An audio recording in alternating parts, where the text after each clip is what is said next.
Hello and welcome to day 10 of our journey through the book of Proverbs. Before we dive into chapter 10, I wanted to share something special. I've been reading through your comments and I'm so moved by the depth of your reflections. This channel is called the Anchor Holes because we're anchoring ourselves into the Word of God together. To honor that, I've decided to start featuring your insight right here in our videos. When you engage and share what God is showing you in the comments, you aren't just talking to me, you are encouraging our entire community. So starting today, I will be spotlighting a community reflection to help us kick off our study. We're moving into the toolbox of Proverbs. And when you go through Proverbs chapter 10 to 20, we're going to see long story. They're quick, powerful life hacks for your money, your mouth, and your mindset. If you want to know the secret to handling a difficult personal or a financial storm, today's chapter is your blueprint. Let's sharpen our tool. Hello everyone, welcome to the Anchor Soul platform. I am your servant in Christ, Sister Latoya, and I'm super duper elated that you have decided to embark on this journey. Let's center our heart in prayer. Holy Spirit, guide me. Lord, I pray for the spirit of wisdom and revelation in the knowledge of you. In Jesus' name I pray, amen. The Proverbs of Solomon: a wise son maketh a glad father, but a foolish son is the heaviness of his mother. Treasures of wickedness profit nothing, but righteousness delivereth from death. The Lord will not suffer the soul of the righteous to famish, but he casteth away the substance of the wicked. This verse is pretty straightforward. What you will do will either be a crown to your parents or a baggage. A wise son is not merely intelligent or skilled. In Proverbs, wisdom means living in the fear of the Lord and aligning one's choice with God's design. When a child learns to receive instruction, walk humbly, and act with integrity, that child becomes a source of deep joy to his parents. The gladness of the father is not just emotional satisfaction, it is the light of seeing righteousness take root in the next generation. In contrast to a foolish son, it is a grief to his mother. Folly is not harmless immaturity. It is a path that produces sorrow, disorder, and pain.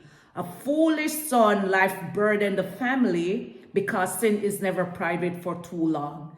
This verse reminds us that wisdom blesses community, starting with the household, and that godly character in one person can become joy to many others. And there's one person in the Bible that is named fool, and that is Nabal in 1 Samuel 25 and verse 25. Does not profit nothing means ill-gotten, unscrupulous, or wicked gains do not profit, but righteousness deliver from death. And in verse 3 said, the Lord will not suffer the soul of the righteous to famish. If you remember in Psalms 37 and verse 25, David said it best. He said, I have never seen the righteous forsaken, nor his seed begging bread. He becometh poor that dealeth with a slack hand, but the hand of the diligent make rich. He that gathereth in summer is a wise son, but he that sleepeth in harvest is the son that casteth shame. Blessings are upon the head of the just, but violence covereth the mouth of the wicked. If you have a supervisor that is responsible or a manager that is responsible for resources and keep a keen observation on managing that resources, first thing the employees are going to complain about is, wow, that person watches everything and they control everything. They are a control mayhem. But God called this stewardship. And Luke 6 verse 10 said, he that is faithful in that which is least is faithful also in much. And he that is unjust in the least is unjust also in much. The memory of the just is blessed, but the name of the wicked shall rot. The wise in heart will receive commandments, but a prating fool shall fall. He that walketh uprightly walketh surely, but he that perverteth his way shall be known. A prating fool is someone who talks too much, just yap, yap, yap, yap. Empty words, empty barrel make the most noise, so no way, no wisdom. He that winketh with the eyes causeth sorrow, but a prating fool shall fall. The mouth of a righteous man is a well of life, but violence covereth the mouth of the wicked. Hatred stir up strife, but love covered all sin. The image of winking the eyes suggests secretive manipulation, hidden schemes, or deception signal passed between people with dishonest intent. And folly is not always loud. Sometimes it is subtle, which is cunning and sly. And hatred does not merely harbor hostility, it stirs up and inflames conflict. Love, by contrast, covers all transgression. And this is not saying that you are condoning sin.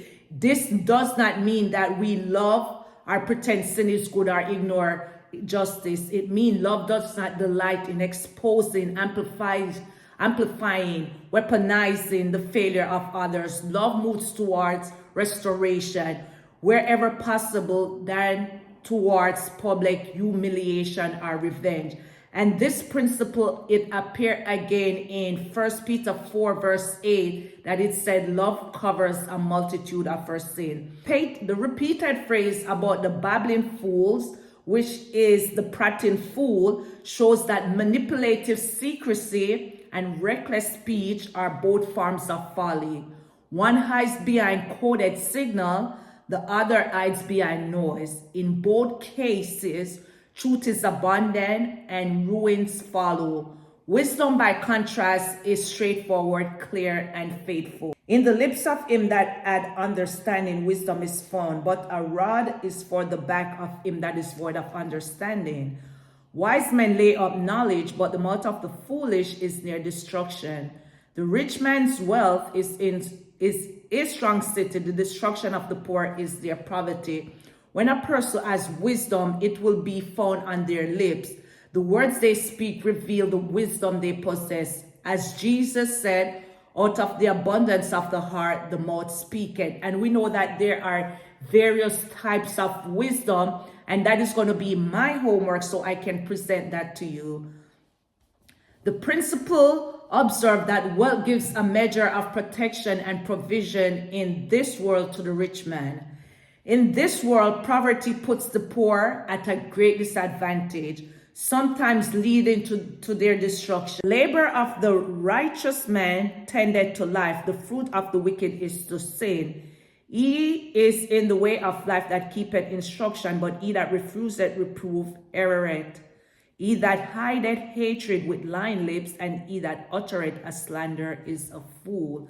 So it is best to just be upfront. Let that person know, instead of you being like a two-faced, you're showing something, you are pretending to be something that you're not, and this person probably thinking you are with them. In all actuality, you are not. And in the multitude of words, there wanted not sin, but he that refraineth his lip is wise. The tongue of the just is as choice silver, the heart of the wicked is little worth. The lips of the righteous feed many, but fool dies for want of wisdom.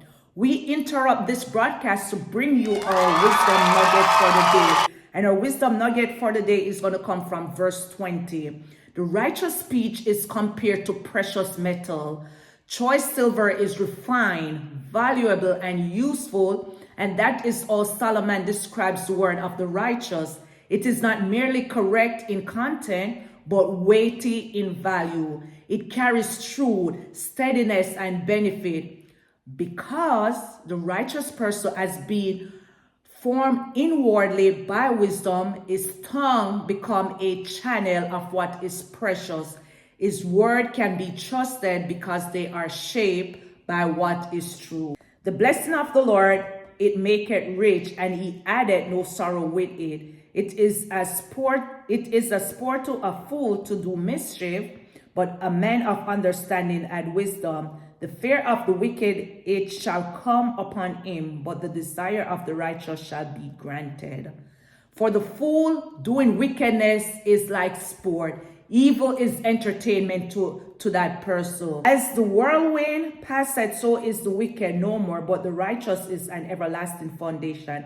As vinegar to the teeth and as smoke to the eye, so is the sluggard to him that sent him.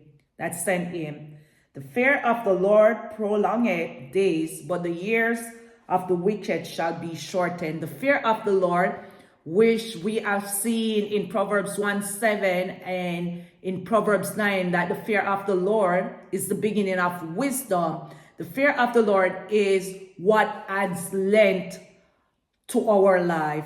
The hope of the righteous shall be gladness, but the expectation of the wicked shall perish. The way of the Lord is strength to the upright, but destruction shall be to the workers of iniquity. The righteous shall never be removed, but the wicked shall not inhabit the earth. So though the wicked may seem like they are progressing, though they seem like they will stay permanent, it said that their wicked reign shall not last, but the righteous shall never be removed. So they may be going through a season, but they will stand, because the way of the righteous pleases the Lord. The mouth of the just bringeth forth wisdom, but the forward tongue shall be cut out. The lips of the righteous know what is acceptable, but the mouth of the wicked speaketh frowardness. The words of a person produce reveal a kind of life he or she is living. The righteous bring forth what is acceptable. Their words are fitting, timely, and in harmony with truth. The wicked, by contrast, is the opposite. They bring forth what is perverted. Their words distorted rather than clarified.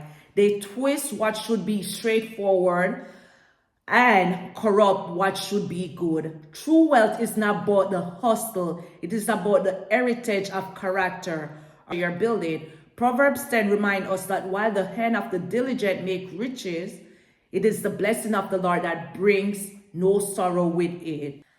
And I have a surprise for you.